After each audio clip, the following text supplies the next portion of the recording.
এই, কি আনতে হবে? লিস্ট দাও তো। হাতে একদম সময় নেই। অফিস থেকে ফেরার সময় একেবারেই নিয়ে আসবো। এই নাও লিস্ট, কিন্তু মনে করে সব কিছু নিয়ে এসো কেমন? কয়েকদিন আগেই তো লিপস্টিক এনেছি, এত তাড়াতাড়ি শেষ করলা? আমি শেষ করলাম? যা এনেছিলে সবই তো তোমার পেটেই গেছে। তবুও তোমার দোষ। সব সময় লিপস্টিক দাও কেন? ভালো লাগে তাই দিই, তাই বলে তুমি সব খেয়ে ফেলবে? নীলার রিম্পার গল্পটা খুব সাধারণ, তবুও একদম অন্যরকম। এরা শুধু স্বামী স্ত্রী নয়, একে অপরের সবচেয়ে ভালো বন্ধু, শত্রু আর সবচেয়ে প্রিয় মানুষও। লাভ ম্যারেজ হওয়ায় ওদের সংসারে যেমন ভালোবাসার গভীরতা আছে, তেমনি আছে হাসি ঠাট্টা, খুনসুটি আর দুষ্টুমি। ওদের প্রেমের শুরুটা কলেজ লাইফে, এক বেঞ্চে বসা থেকে বন্ধুত্বর সঙ্গে পড়া, আড্ডা, তারপর একসময় ভালোবাসা। ভাগ্যের ফেরে একসঙ্গেই ভার্সিটিতে চান্স পায়, তারপর স্বপ্ন দেখা একসঙ্গে থাকার। কিন্তু নীলের একটা অদ্ভুত পছন্দ ছিল। সে চাইতো তার প্রেমিকা বা স্ত্রী কখনো লিপস্টিক ব্যবহার করবে না। অথচ রিম্পা পুরো উল্টো। ও ঠোঁটে সব সময় লিপস্টিক থাকতো, তাও আবার গাঢ় রঙের। নীলের জন্মদিনে ও একবার রিম্পার কাছে চুমু আবদার করেছিল। রিম্পা রাজিও হয়েছিল, তবে শর্ত দিয়েছিল। লিপস্টিক সহ কিস করতে হবে কিন্তু। নীল তখন রেগে গজগজ করতে করতে ফিরে গিয়েছিল, আর তারপর কখনো এমন আবদার করেনি। কিন্তু বিয়ের পর পরিস্থিতি বদলে গেল। এখন তো নীলকে রিম্পার লিপস্টিক সহ মেনে নিতেই হয়। প্রথমে বিরক্ত লাগলেও এখন এটা তার স্বাভাবিক হয়ে গেছে। রিম্পার লিপস্টিক যতই থাকুক, বেশিক্ষণ থাকে না। নীল তো সব খেয়ে ফেলে। একদিন এই তুমি কি ফ্লেভারের লিপস্টিক এনেছো? এগুলো একদম বাজে গন্ধের, একটাও ভালো না। যাও ফিরিয়ে দিয়ে আসো। কই, আমার তো বেশ ভালোই লাগছে, তাই এনেছি। তোমার ভালো লাগলেই হবে নাকি? ব্যবহার তো আমাকেই করতে হবে, তাই আমার যা ভালো লাগে সেটাই আনতে হবে। তুমি ব্যবহার করবে তো কি হয়েছে, জিনিসটা তো শেষ পর্যন্ত আমার পেটেই যাবে। মানে তোমার পেটে যাবে কিভাবে? সোজা কথা, লিপস্টিক তো তোমার ঠোঁটে, আর তোমার ঠোঁট তো থাক, নিজেই বোঝো। তোমার মাথা খারাপ হয়ে গেছে বোধ হয়, সারাদিন শুধু এইসব নিয়ে ভাবো। তোমার মতন বউ থাকলে না ভাবলে চলবে না। রিম্পা একটু রাগ দেখালেও মনে মনে খুশিই হয়। ওরা দুজন জানে এই ছোটখাটো খুনসুটিগুলোই ওদের সম্পর্ককে আরো মজবুত করে তুলেছে। আচ্ছা, আমাদের ছেলে মেয়ের নাম যদি লিপস্টিক রাখি কেমন হয়? ছেলে হলে লাল লিপস্টিক, মেয়ে হলে গোলাপি লিপস্টিক। তুমি একটা পাজি, সারাদিন মাথায় শুধু লিপস্টিক নিয়ে ঘোরো। তোমার বোঝার কথা না, বিবাহিত স্বামীদের লিপস্টিক নিয়ে অনেক দুশ্চিন্তা থাকে। তার উপর আমি তো স্পেশাল কেস খাদক। হুম, তুমি তো আসলেই একটা খাদক, কিন্তু ভালোবাসার খাদক। এইভাবে কাটে নীল আর রিম্পার দিনগুলো।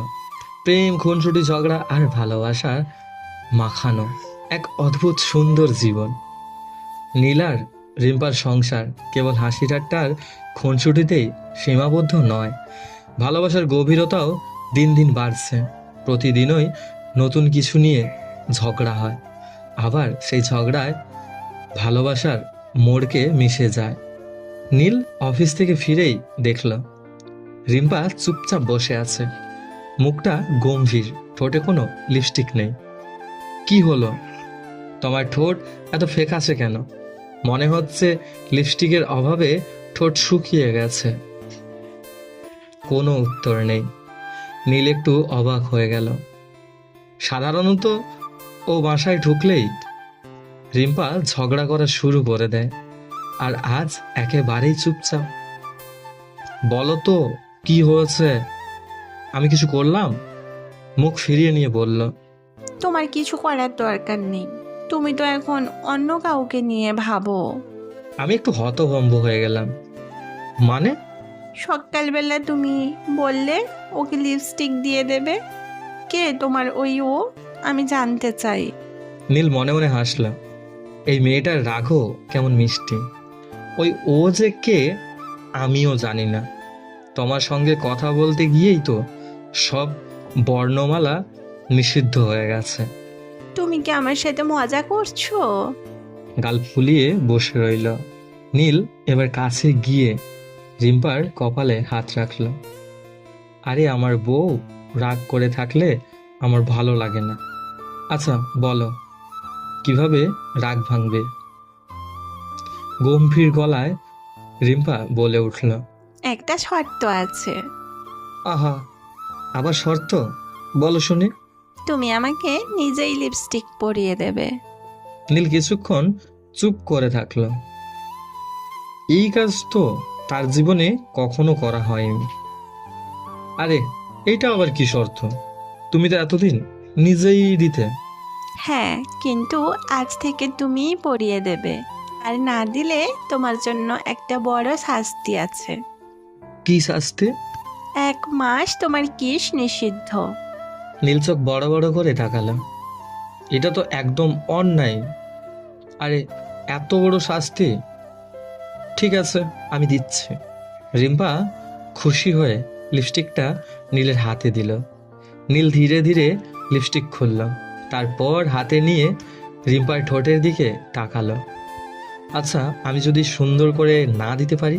তাহলে শাস্তি বাড়বে। নীল কাঁপা কাঁপা হাতে রিম্পার ঠোঁটে লিপস্টিক দিতে লাগলো, কিন্তু প্রথমবারেই ভুল করে ঠোঁটের বাইরে চলে গেল। এই তুমি কি করছো? এটা লিপস্টিক না পেন্টিং করছো? আরে এটাই তো আমার শিল্পকলা। বাহ, তাহলে এখন থেকে সব সময় তুমিই পরিয়ে দেবে। নীল কিছু বলতে যাবে এমন সময় রিম্পা ওকে জড়িয়ে ধরে বলল। তুমি জানো নীল, তোমার সঙ্গে এই ছোট্ট ছোট্ট মুহূর্তগুলোই আমার সবচেয়ে বেশি ভালো লাগে। ঝগড়া করি, মজা করি, কিন্তু শেষ পর্যন্ত তুমি আমার সবচেয়ে আপন। নীল হেসে বলল, এইসব বলে আবার কেঁদিয়ে ফেলো না। এক কাজ করি, চলো একটা সেলফি তুলি। প্রথমবার আমি লিপস্টিক পরালাম, এটা ইতিহাস হয়ে থাকবে। রিম্পা লজ্জা পেয়ে বলল। উফ, যাও তো, সারাদিন পাগলামো করে। কিন্তু নীল জানতো এই পাগলামোগুলোই তাদের সম্পর্কে সবচেয়ে বড় মিষ্টি করে তুলেছে। সো বন্ধুরা, আমাদের গল্পটা যদি ভালো লাগে আমাদের চ্যানেলটি সাবস্ক্রাইব করুন, পাশে থাকা বেল আইকনের অল ঘন্টিটা বাজিয়ে দিন। আর হ্যাঁ, একটা লাইক করে কমেন্টে জানিয়ে যাবেন কেমন লাগলো। আপনাদের একটা কমেন্ট পেলে আমরা মোটিভ হই নতুন নতুন গল্প বানানোর জন্য। ধন্যবাদ।